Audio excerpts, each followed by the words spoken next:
દર્શક મિત્રોનું હાર્દિક સ્વાગત છે બ્રેકિંગ ન્યૂઝમાં. આપ જોઈ રહ્યા છો ગુજરાત ન્યૂઝ 24. ડભોઈની નવીન વોર્ડ રચનાને લઈને રાજકીય મૂર્તિયાઓ અવઢવમાં. ડભોઈ નગરની નવીન વોર્ડ રચના જાહેર કરવામાં આવી છે, જેમાં નવીન વોર્ડ રચનાને લઈને રાજકીય મૂર્તિયાઓ અવઢવમાં આવી ગયા છે. નવીન વોર્ડ રચનાને સમજવા રાજકીય ગોડફાધરનો સહારો લીધો હોવાનું જણાય છે. ડભોઈના વેગા કજાપુરને 2 નંબરના વોર્ડમાં, જ્યારે તરસાણા ટીમ્બીને વોર્ડ નંબર 3માં સમાયા છે. જ્યારે કેટલાક વોર્ડની સીમા રેખાઓ બદલી નવા નંબર આપવામાં આવે છે. કુલ 9 વોર્ડ 2 નંબરની 36 બેઠકોમાં અડધા જેટલી બેઠકો સ્ત્રી અનામતમાં આવશે. આમ 36 નગરપાલિકા વોર્ડમાં 18 પુરુષો સુપર સભ્ય હશે. નવીન વોર્ડ રચનાઓમાં કેટલાક સભ્યોની રાજકીય આત્મહત્યા છે, કેમ કે કેટલાક નગરસેવકોએ પોતાના વોર્ડમાં જ જી જાન લગાવી કામગીરી કરી હતી.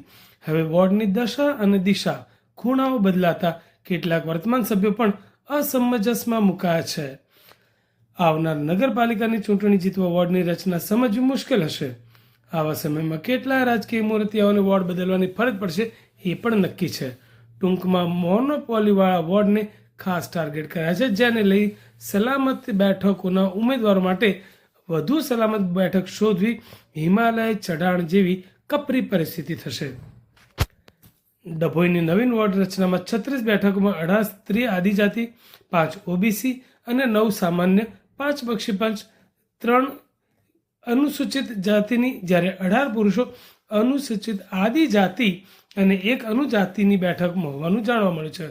ગુજરાત ચૂંટણી પંચની પ્રાથમિક પ્રસિદ્ધિ મુજબ અગાઉની વોર્ડ રચનાની જાહેરાતમાં વોર્ડ નંબર 9માં આદિજાતિ સ્ત્રીની બેઠકમાં સુધારો થયો છે, જ્યારે ડભોઈના 54,895 મતદારોને વોર્ડ નંબર 1 6,333, 2 6,242, 3 6,323, 4 6,303, વોર્ડ નંબર 5 6,054, 6માં 5,587, વોર્ડ નંબર 7 5,089, વોર્ડ નંબર 8માં 6,646, જ્યારે વોર્ડ નંબર 9માં 5,918 મતદારોની વહેંચણીમાં પણ કેટલાક વોર્ડમાં અસમાનતા હોવાનું જોવા મળે છે.